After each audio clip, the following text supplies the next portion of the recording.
Imagine this. You walk into a lively gathering, a place where voices overlap in endless chatter, where laughter fills the air, and where people seem to be completely absorbed in their social exchanges. There are smiles, handshakes, and animated conversations. It is a scene that many would describe as the essence of human connection, an event where people strengthen their social bonds and indulge in what they believe to be meaningful relationships. Now shift your focus to a lone figure standing at the periphery. They are not anxious, nor do they appear awkward or lonely. Instead, they seem completely indifferent to the entire spectacle before them. They are lost in thought, their mind occupied with something far more compelling than small talk and pleasantries. While others engage in light-hearted banter, this individual remains detached, uninterested in trivial conversations, uninterested in the energy that seems to captivate the rest of the crowd. Why do intelligent people often seem disengaged from social life? Is it arrogance, introversion, or something much deeper? Could it be that intelligence naturally leads to a preference for solitude? And if so, why? Today we will explore the profound insights of Arthur Schopenhauer, one of the most brilliant and unconventional philosophers of the 19th century. His perspectives on intelligence and social life challenge everything we have been conditioned to believe. And by the end of this video, you will understand why highly intelligent individuals often find little to no value in social interactions. The final revelation will be the most profound of all, one that may change the way you view your own relationships forever. Schopenhauer argued that intelligence and solitude are deeply intertwined. The more intelligent a person is, the less they feel the need to rely on social interaction for stimulation or validation. This is because their minds are naturally rich with thoughts, ideas, and internal dialogue that make external distractions unnecessary. In his seminal work, The World as Will and Representation, he explains that the average person seeks company because their mind is empty when left alone, whereas highly intelligent individuals possess an internal world so vast that solitude becomes a source of pleasure rather than loneliness. This raises an important question. Is social interaction truly necessary for happiness, or is it simply something we have been taught to believe? From childhood, we are told that making friends, being sociable, and engaging with others are essential to our well-being. We are led to believe that those who prefer solitude are somehow missing out on life. Yet, history tells a different story. Some of the most brilliant minds, Isaac Newton, Nikola Tesla, Emily Dickinson, Franz Kafka, and even Schopenhauer himself, chose to distance themselves from the noise of society. Were they miserable, or did they simply understand something that most people don't? Schopenhauer saw socializing not as an inherent human need, but as a means of escape for those who lack depth. He believed that people who crave constant interaction do so because they cannot bear the silence of their own minds. To him, the majority of conversations are filled with trivialities, gossip, and meaningless exchanges that serve no real intellectual or personal purpose. In contrast, the intelligent person is self-sufficient. They do not seek companionship out of necessity, but rather choose it selectively, when and if it serves a higher purpose. But let's take a moment to reflect.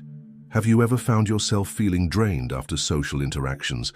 Have you ever noticed that while others seem to thrive on socializing, you often feel exhausted, as if your energy is being depleted rather than replenished? If so, you are not alone.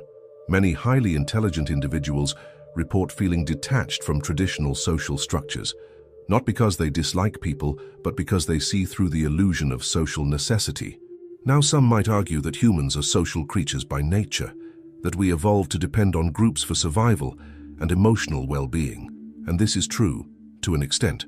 But Schopenhauer had a different perspective. He believed that while social structures are useful for practical matters, such as trade, cooperation, and external survival, they do not necessarily lead to internal fulfillment.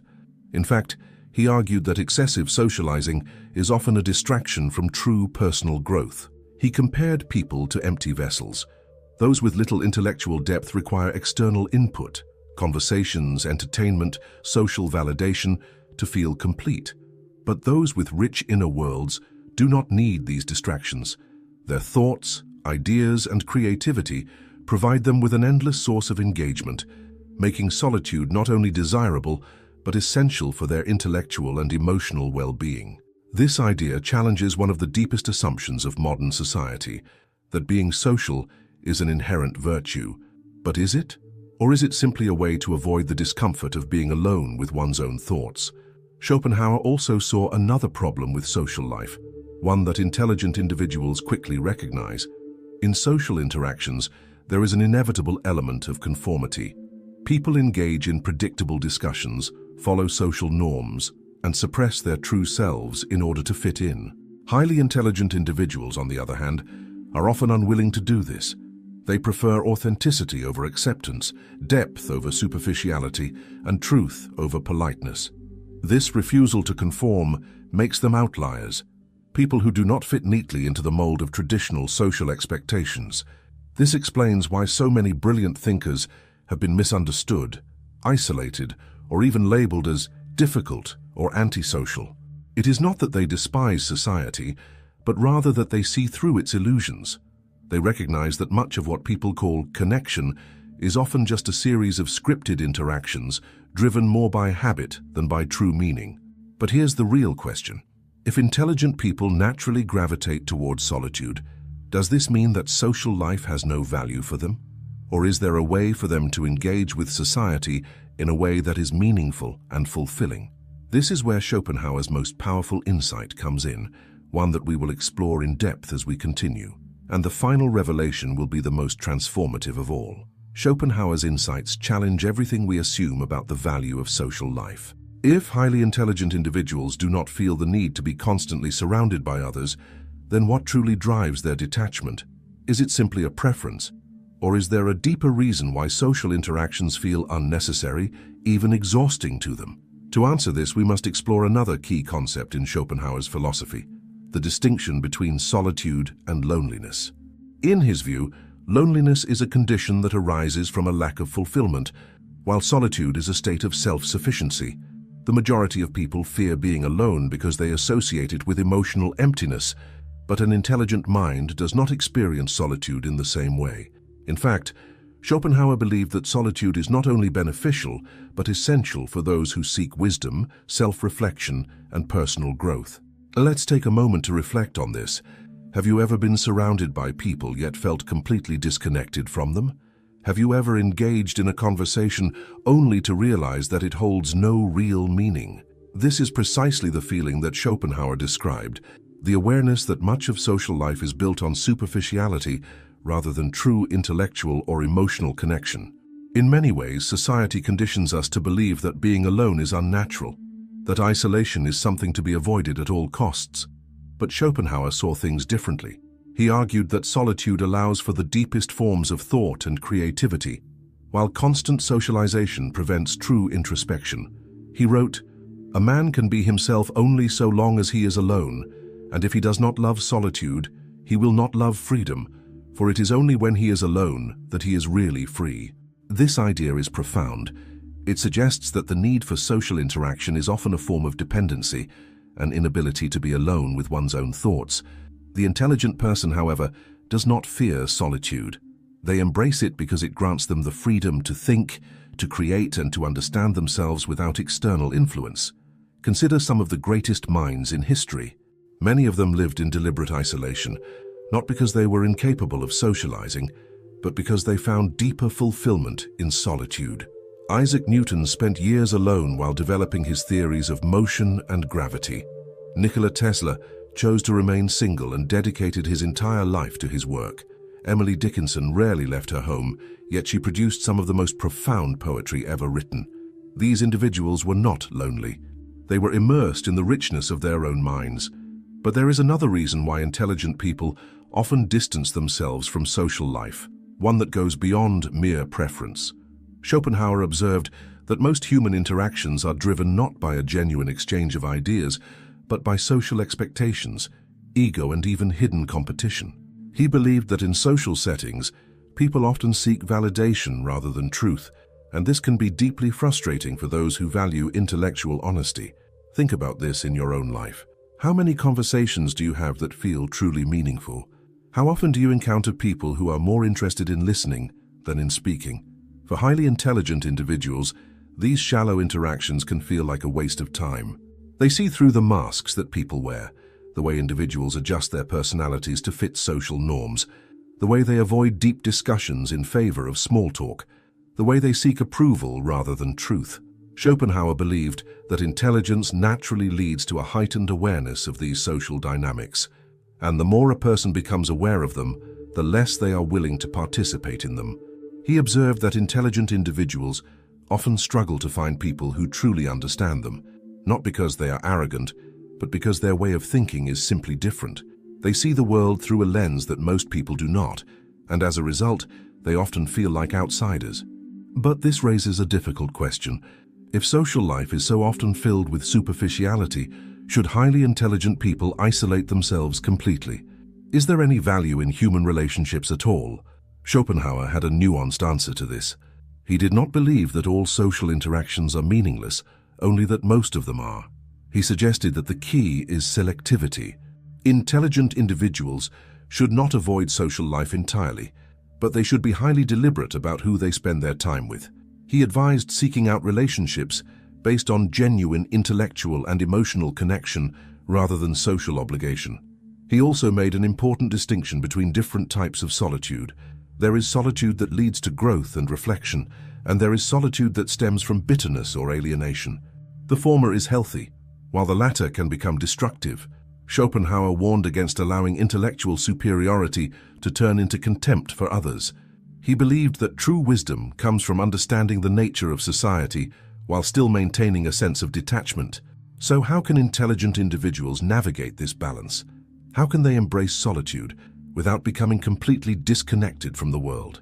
The answer lies in the final and most powerful insight from Schopenhauer, one that reveals the ultimate reason why smart people don't care about social life and what they do instead.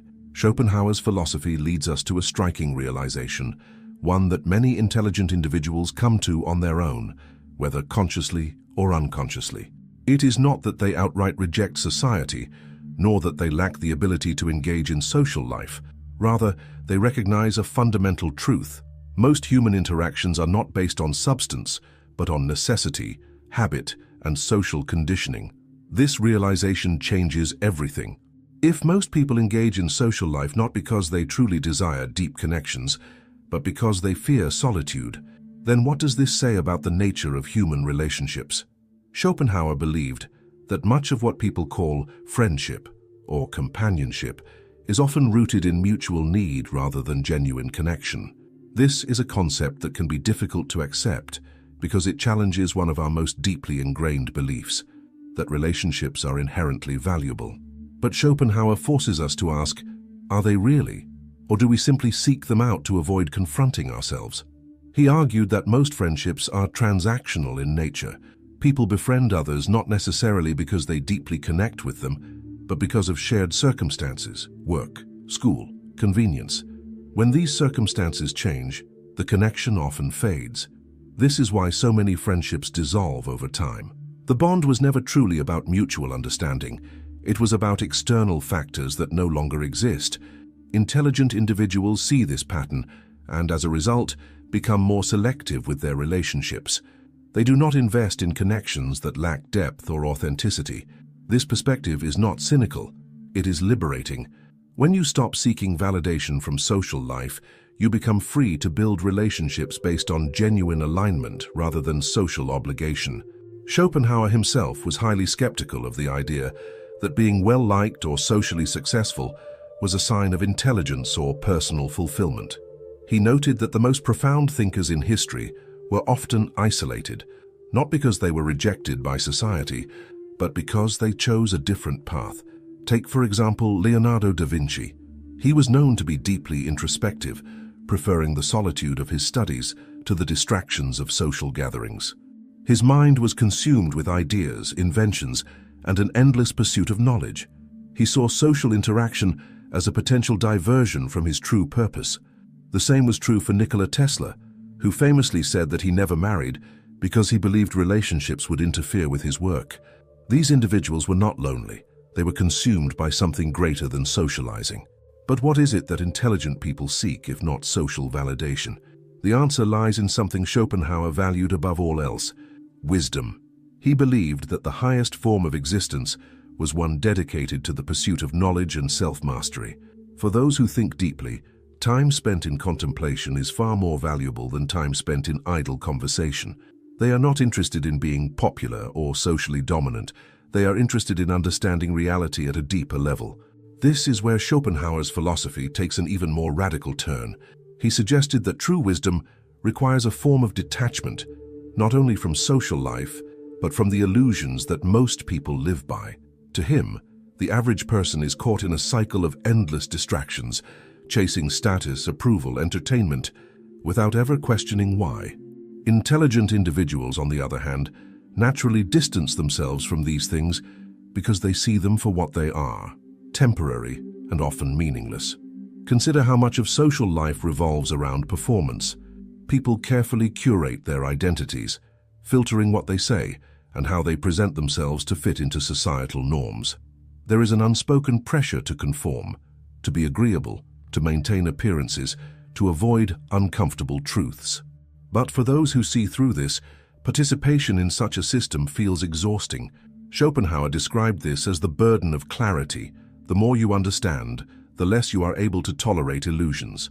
This does not mean that intelligent people never engage in social life. Rather, they approach it with a different mindset. They are not attached to it, nor do they define themselves by it. They see it as something that can be useful at times, but unnecessary for their deeper fulfillment.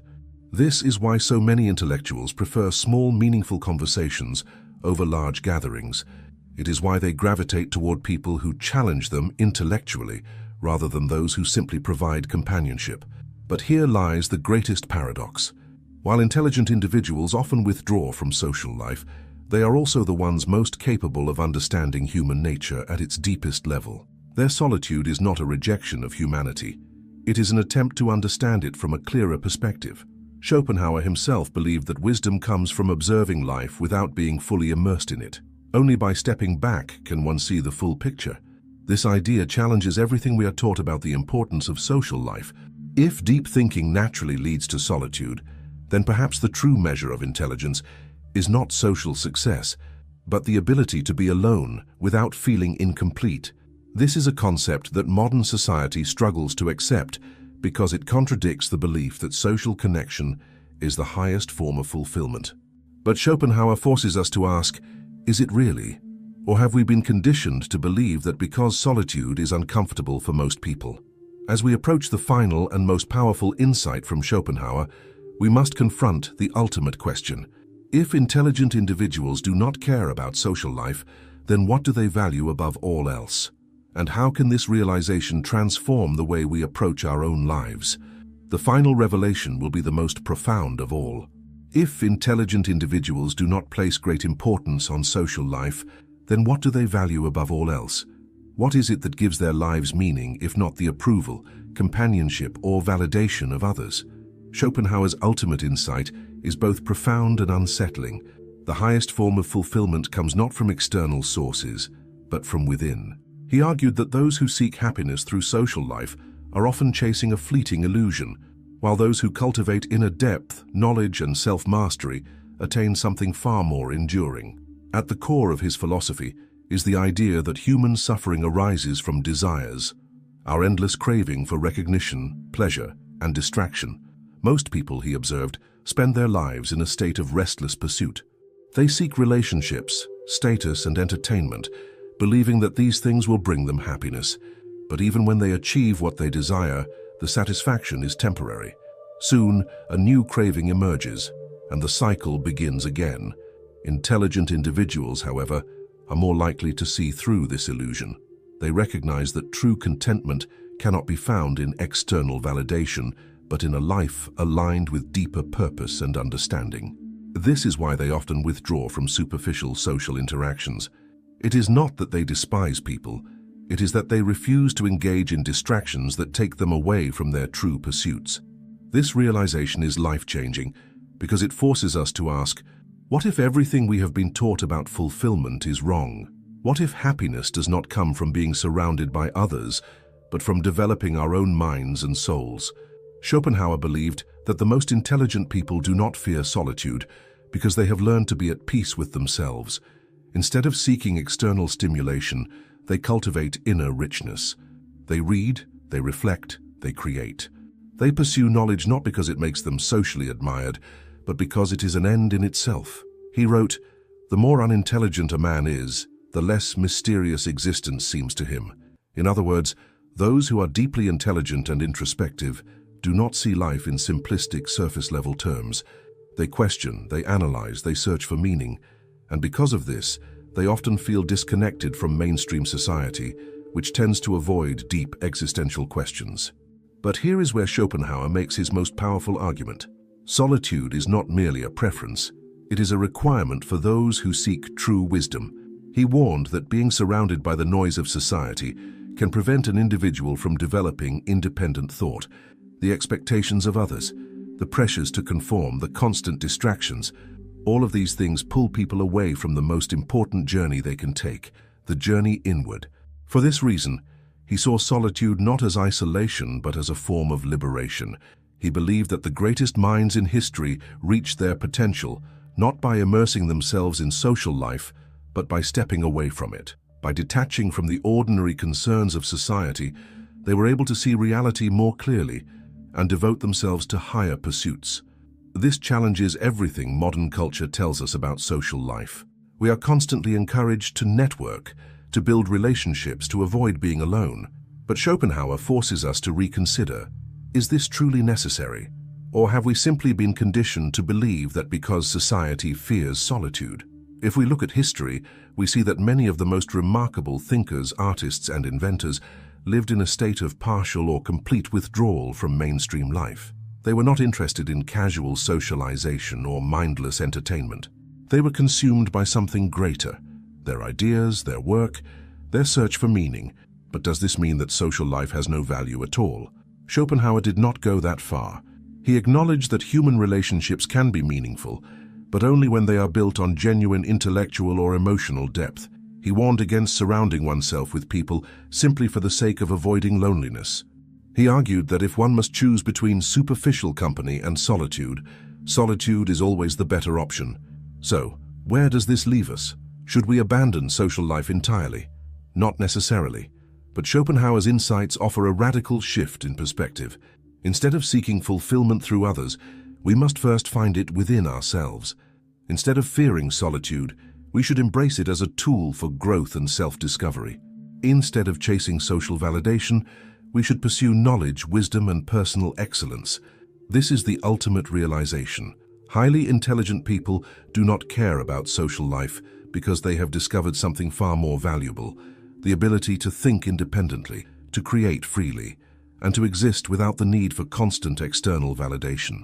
They understand that true fulfillment is not found in the presence of others, but in the cultivation of the self.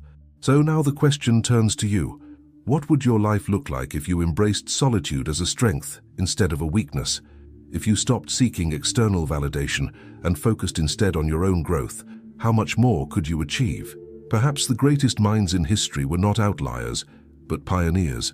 And perhaps the path they walked, the path of introspection, independence, and intellectual freedom, is the very path that leads to the deepest form of fulfillment. Thanks for looking.